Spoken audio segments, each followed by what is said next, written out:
warahmatullahi wabarakatuh. Selamat pagi, selamat siang, selamat sore, dan selamat malam bagi yang menonton video ini.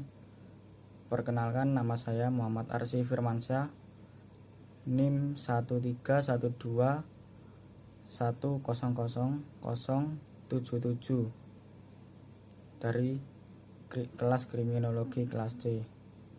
Pada kesempatan kali ini saya akan merangkum mengenai mata kuliah kriminologi. Pertama, kriminologi berasal dari kata kriminologi yang berasal dari dua kata, yakni krimen yang artinya kejahatan dan logos artinya pengetahuan atau ilmu. Jadi dapat disimpulkan bahwa kriminologi adalah ilmu pengetahuan tentang kejahatan atau penjahat. Kemudian kriminologi menurut para ahli, menurut Bonger, ilmu pengetahuan yang bertujuan untuk menyelidiki gejala kejahatan seluas-luasnya. Dan Bonger membaginya menjadi dua bagian. Yang pertama yakni tentang kriminologi murni. Yang pertama antropologi kriminal, yakni ilmu pengetahuan tentang manusia yang jahat. Dan kedua sosiologi kriminal, yakni ilmu pengetahuan tentang kejahatan sebagai suatu gejala di masyarakat. Kemudian ada kriminologi terapan yang mencakup tiga hal, yakni higien kriminal, politik kriminal, dan kriminalistik atau teknik pelaksanaan penyelidikan. Lalu teori-teori kriminologi, yakni teori Lombroso yang menyatakan bahwa penjahat adalah suatu bentuk yang lebih rendah atau dalam kehidupan.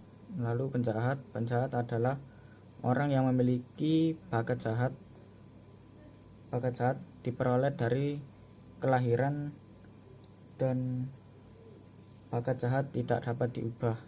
Lalu ada kriminaloid, yakni suatu kelompok penjahat kambuhan dan perilaku kejahatan karena nafsu dan berbagai tipe lainnya. Lalu ada insen kriminal, yaitu penjahat yang bukan berasal dari lahir dan terjadi perubahan dalam otak mereka yang mengganggu kemampuan mereka untuk membedakan benar atau salah. Kemudian aliran-aliran dalam kriminologi. Pertama, aliran klasik, yakni individu yang dilahirkan dengan kehendak bebas untuk dapat menentukan jalan hidupnya, dan individu tersebut memiliki hak asasi di antara hak untuk hidup, kebebasan, dan memiliki kekayaan. Kedua, aliran positif, kejahatan manusia dikuasai oleh hukum sebab akibat. Masalah sosial seperti kejahatan dapat diatasi dengan melakukan studi secara sistematis tentang tingkah laku kriminal adalah hasil kondisi abnormalitas. Selanjutnya, teori-teori tipe fisik. Menurut Ernst Gersmer, beliau mengidentifikasi atau membaginya menjadi 4 bagian. Yang pertama astenik, yakni berbahu kecil, berlengan kecil, dan kaki kecil. Lalu kedua ada atletik, tinggi besar, berotot, dan bahunya lebar. Lalu ketiga piknik, yakni tinggi sedang, leher besar, dan wajah luas. Dan keempat tipe campuran dan tidak terklasifikasi. Dan menurut William Sheldon, dia membaginya menjadi 3 tipe ciri fisik. Yang pertama endomorf, yakni bertubuh gemuk. Kedua mesomorf, berotot dan bertubuh atletis. Dan ektomorf yang berciri tinggi, kurus, dan lengan yang kecil. Kemudian menurut Eleanor Gloek, kelompok pria delikuen memiliki wajah yang sempit, dada yang lebar, dan lengan atas yang lebih besar dibandingkan dengan non-delikuen.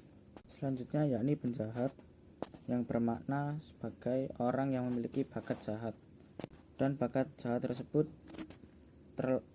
diperoleh dari kelahiran, dan bakat jahat itu tidak dapat diubah.